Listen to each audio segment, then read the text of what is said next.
There's a lot more to being financially successful than just making money. You gotta know what to do with the money you make. That's why there's so many six-figure earners that are living broke. You gotta know how to spend your money the right way, and in this video, I'm gonna be going over 10 places where your money needs to go.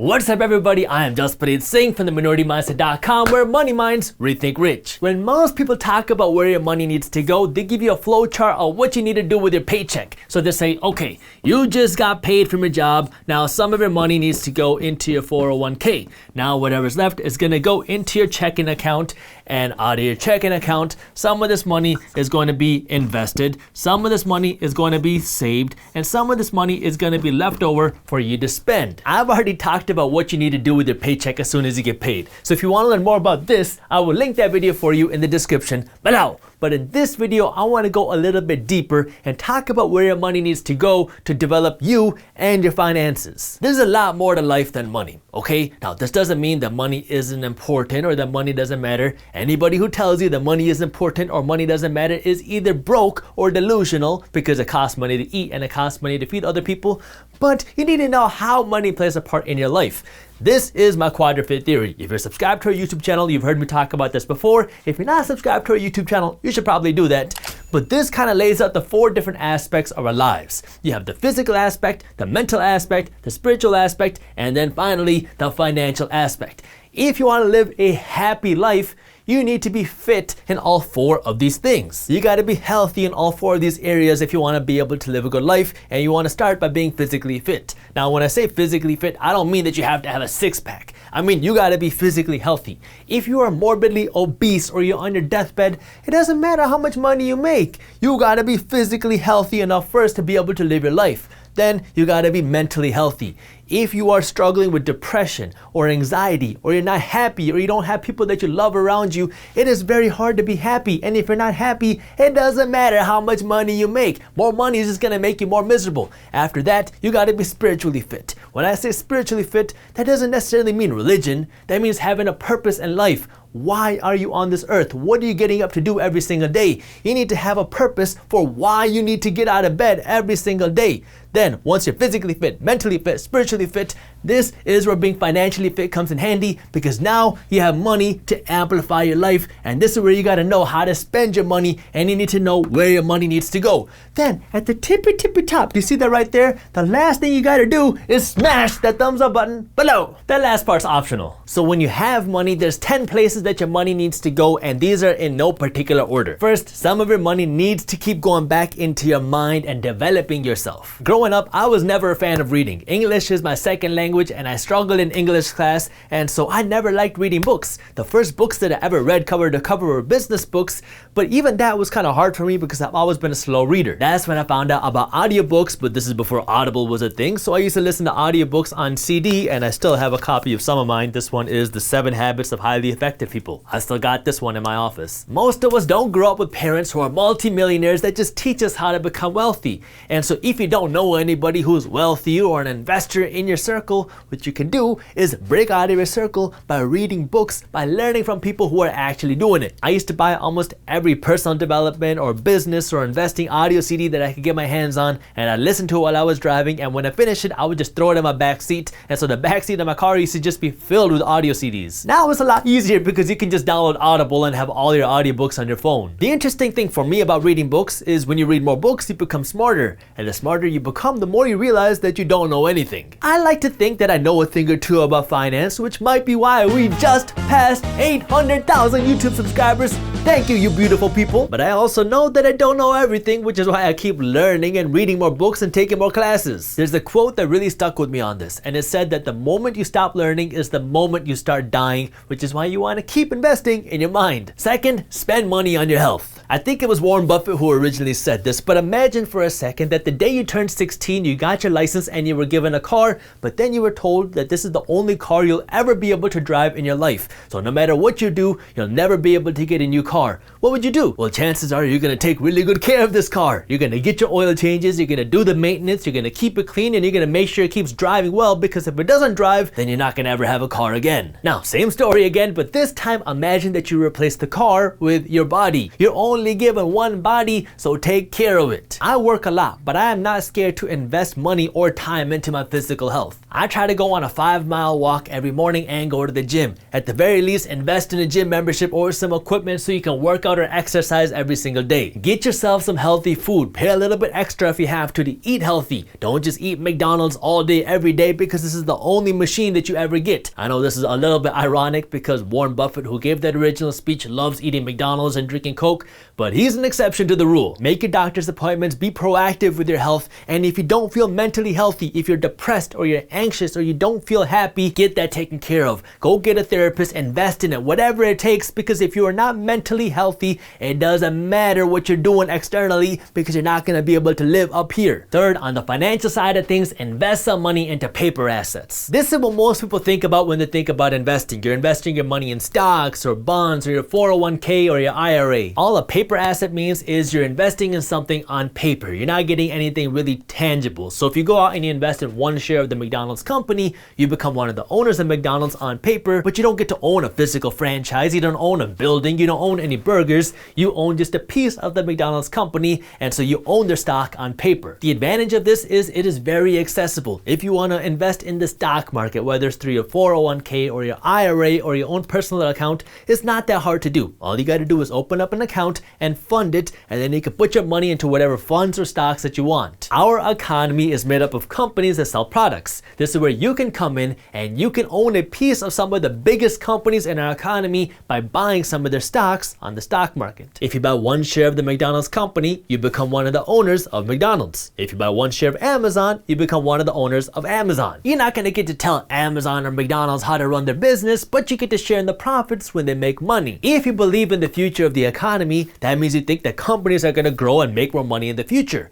If companies make more money in the future, that means their stocks, the things that you can buy right now, are going to be more valuable in the future. So you can take your money today and put this into the stock market, into things like paper assets, and now you're buying an asset that if it continues to grow, it will make you more money. This is what financially wealthy people do. They make money, and then before they spend all their money on clothes and cars and things that don't make them any money, they buy assets like stocks, because now their money is going to work and is working to make them more money. Fourth, your money needs to buy you some tangible assets too. I love real estate investing because you get tax benefits and you get passive income, but the difference between real estate investing and stock market investing is when you invest in real estate, you're buying something tangible, something you can see, feel, and touch. When you buy one share of McDonald's, you don't get anything tangible. You're just getting a paper asset. If you invest your money in McDonald's and then their executives run the company into the ground and your stock goes bankrupt, well, you have nothing to show for it because now all your money is gone. If you buy a property, you buy a house, and then your tenant leaves and they destroy the property, you still have a property to show for it. You still own the home. But tangible assets like real estate and gold also have their downfalls. Investing in real estate takes way more work and it takes way more money. I mean, if you want to go and invest in the stock market, you can do that for less than $100.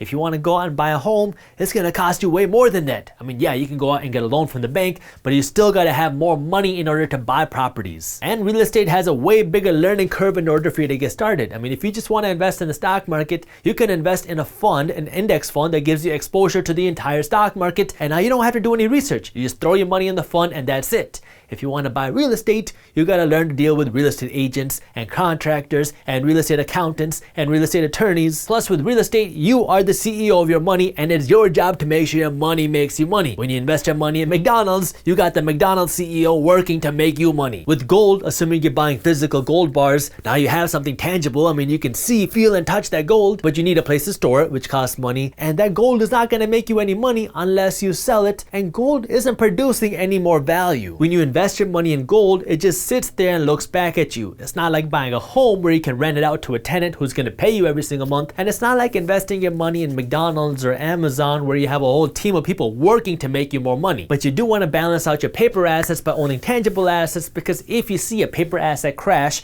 like if you see stock market values come down drastically, you want to have some tangible physical assets that you can fall back on. Fifth, your money needs to buy you some financial insurance. When I say that your money needs to buy you financial insurance, I'm not saying that you just need to go out and buy life insurance, although life insurance is very important. I'll link an article for you in the description below that explains why. What I mean is you need to have some financial protection to protect you and your family against anything. This starts by having a savings cushion. Make sure you have some money in the bank to protect you just in case you lose your job or in case an emergency happens. That way you have money to fall back on. Get yourself a will or some other sort of estate planning, because you don't want your family fighting each other over who gets your money when you die. You definitely want to do this sooner rather than later, because, well, we can't predict when we're gonna go. There's a couple ways that you can go about doing this. If you don't have a ton of money, then you can just go online and create a will for like $200 or $300. If you have more money or more assets and you want to make sure that things are done right, then call up an estate planning attorney in your area and have them work with you to create a full plan. That way you know how your assets are going to be distributed after you die. And financial insurance also means having insurance. Big surprise there, right? Look, I don't like paying for insurance, but it's a small price I pay today to protect me against a big headache in the future. If you have a business, you need business insurance, and probably multiple kinds of business insurance depending on how big you are. You need health insurance, car insurance, home insurance, and you might need life insurance too. Again, I have an article below that explains why. Sixth, your money needs to buy you your needs. See what I did there? There's a difference between what you need and what you want. I'm gonna get to your wants in just a second, but you gotta not confuse your wants for your needs. You need a place to stay, but if you don't have any money, do you need to be spending $1,500 a month on rent? When I was in law school, I wanted to invest as much as I could back into me and my business and my investments, so I shared an apartment where I slept on the living room floor. I didn't have a room, and so every night when I came home, I would pull my mattress out, put it into the living room floor, put it on the ground, put on my sheets, go to sleep, wake up the next morning, pack up my sheets, put my mattress back in the hallway, and then go on with my day. That's how I had a place to stay for less than $400 a month, including my internet, including my heat, including my electricity, including my water, and including my parking. You need a car to get to work, but do you need to pay $800 a month for a Benz? No. Before you spend money on what you want, you gotta spend money on what you need and take care of yourself, your physical health, your mental health, your spiritual health, and your financial health by investing your money and building a savings cushion before you go out and buy all the things you want. And this brings me to number 7, spending money on things you want. Anybody can be financially successful if you have discipline and delayed gratification. Delayed gratification means I wanna go on a $10,000 trip to Hawaii, but I don't got $10,000 to do that, so I'm not gonna put this on my credit card and I'm gonna wait to save up more money until I got $10,000 to go on this vacation. The thing you have to understand here with your wants is anytime you spend money on something you want, so a Benz or a trip to Hawaii, that's money that you cannot use to build your wealth. But the whole point of being financially smart is so you can spend your money on things that you want. So it's a balance. You don't want to spend all your money on wants before you can afford it, because you're just going to rack up a whole bunch of debt and not have any assets. And you also don't want to have this delayed gratification for your whole life and never be able to enjoy your life. The simplest thing that you can do is create a financial system for your money, like the 75-15-10 rule that we have. What this says is anytime you make $1, 75 cents is the maximum you can spend, 15 cents is the minimum you invest, and 10 cents is the minimum you save. So when you follow this plan, you know what money you have to spend, and now when you have the spending money and you want to buy something you want, follow a rule of 5, which says if you cannot buy 5 of them, you cannot afford 1 of them. Also, when it comes to your wants, don't finance anything that doesn't pay you, because now you're paying interest on something that's losing money. 8, use your money to buy your time back. When you have money, you can buy a better car, you can buy a better vacation, you can buy better food, you can buy a better gym membership, but the one thing that your money cannot buy you is more time. Every single one of us get 24 hours a day. That's it. And none of us know when our last day is gonna be, which is why you want to use some of your money to buy your time back. If you work long hours Monday through Friday and all of your evenings are spent cooking dinner and planning for the next day and all of your weekends are spent doing home chores, it doesn't matter how much money you make, you have no time. If you don't like cooking or you don't like doing home chores, then use some of your money to hire somebody to do some of these things for you. That way you can buy your time back. You can save time on weekdays by doing a grocery or a meal delivery service, or maybe even hire a chef depending on how much money you're making,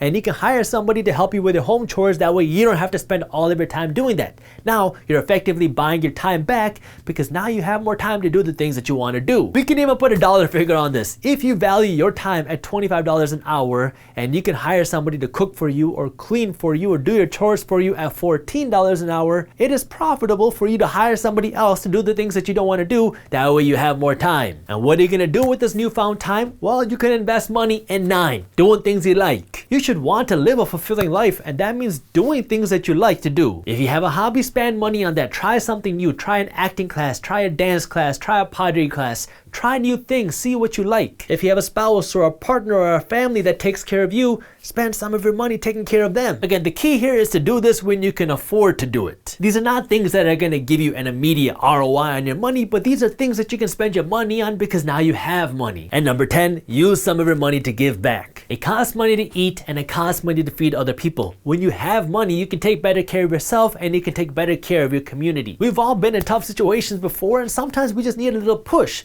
And when you're in a position where you can help somebody, either you have knowledge or you have financial resources, or if you have something else, connections, you can use these things to help other people. The more you have, the more you can do. We all have things that we're passionate about, and when you have money, you can use your money to make a difference. If you enjoyed this video, here's the video that I think you'll love, and while you're at it, subscribe to our YouTube channel and join our free finance and business newsletter, and as always, keep hustling. But in the long run, what really affects the stock's price is its fundamentals. That's how much money is the company making, how are their profits looking, are their revenues growing, are their profits growing, how is the management, and are they innovating for the future? So these are the things that really affect the company's stock price over the long term.